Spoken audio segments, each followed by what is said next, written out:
El día de hoy les vamos a hablar de lo que es la fundición al plástico perdido usando patrones impresos en PLA. Los productos de fundición son ampliamente usados en la industria y en el consumo diario. Se estima que el 90% de los productos pasan por un proceso de fundición en algún punto y se dividen a grandes rasgos en los moldes de permanentes y desechables. Los que son desechables se caracterizan por dar geometrías complejas y de formas muy variadas, con gran precisión. Por otra parte, las tecnologías de manufactura aditiva nos permiten obtener piezas de geometrías complejas, pero modelándolas a través de un software de modelado 3D, por lo cual la máquina es la que hace el trabajo. El punto de esta investigación es combinar ambas tecnologías y poder obtener piezas de geometrías complejas modificadas en modelado 3D, pero hechas a través de una fundición para obtener una pieza de metálica. El objetivo de esta investigación es establecer un proceso definido y estandarizado para la fundición del plástico perdido. Con esta investigación se tiene la intención de empezar a llenar el vacío metodológico que se tiene, el cual va a resultar muy beneficioso para todos aquellos que estén buscando producir piezas metálicas con geometría compleja. Y también esta investigación va a ayudar a evitar algunos limitantes como lo son la fabricación de piezas complejas por métodos convencionales y las propiedades mecánicas inferiores obtenidas en piezas impresas en 3D. El diseño del experimento es el siguiente. Tiene como objetivo determinar la temperatura ideal del perdido, determinar el tiempo de perdido necesario y determinar el tiempo de perdido en relación con el volumen del patrón. Para su experimento se imprimieron probetas de plástico PLA con una impresora Dremel con un 15% de relleno, de 1 pulgada de diámetro por 1/4 de espesor, los cuales serán sometidas a ciertas temperaturas. Las variables a investigar son la temperatura como una variable independiente, el tiempo como variable dependiente del volumen. El procedimiento experimental es el siguiente. Primero vamos a empezar iterando una temperatura de perdido en un tiempo definido y analizando cómo se perdió. Si esta es aceptable, utilizamos esta temperatura y proseguimos a iterar con los tiempos para deducir el tiempo necesario para perder el patrón. Si el tiempo es aceptable, ahora cambiamos el volumen del patrón e iteramos un tiempo distinto para encontrar la relación de volumen y tiempo. Las fuentes utilizadas abarcaron desde la biblioteca del CETIS hasta las bases de datos que se tienen de K-Nobel, Springer, etcétera.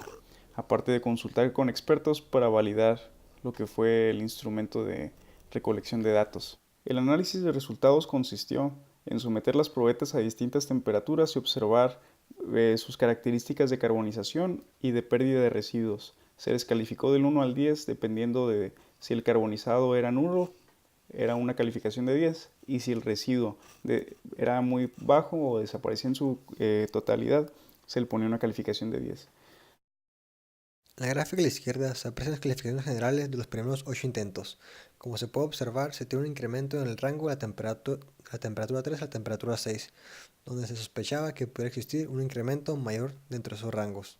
También se observa que en las temperaturas más altas la gráfica tiende a incrementar, por lo cual se decidió experimentar con temperaturas mucho más altas para ver el comportamiento de estas.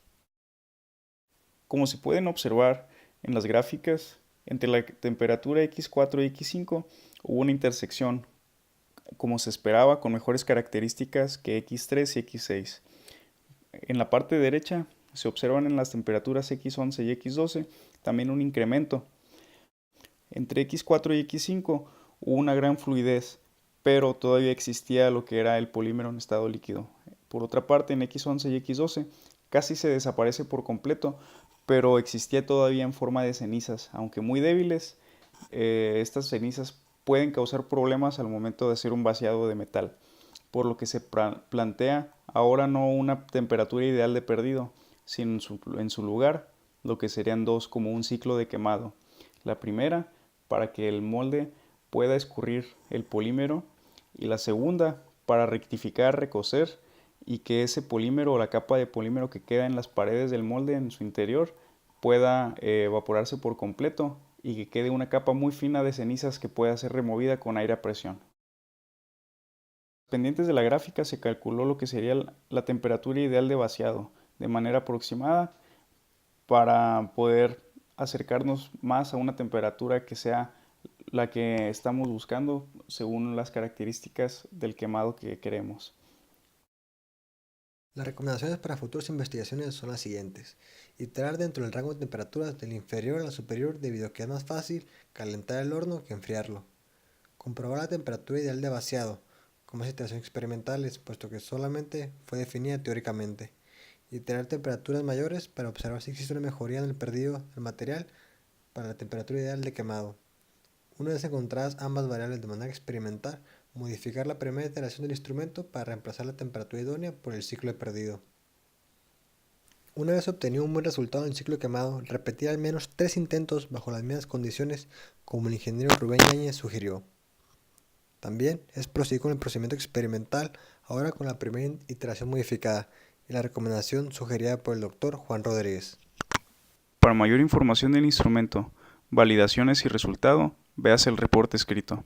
Dudas, comentarios y sugerencias, favor de escribir a tallerdefundición@cetisuniversidad.edu.mx.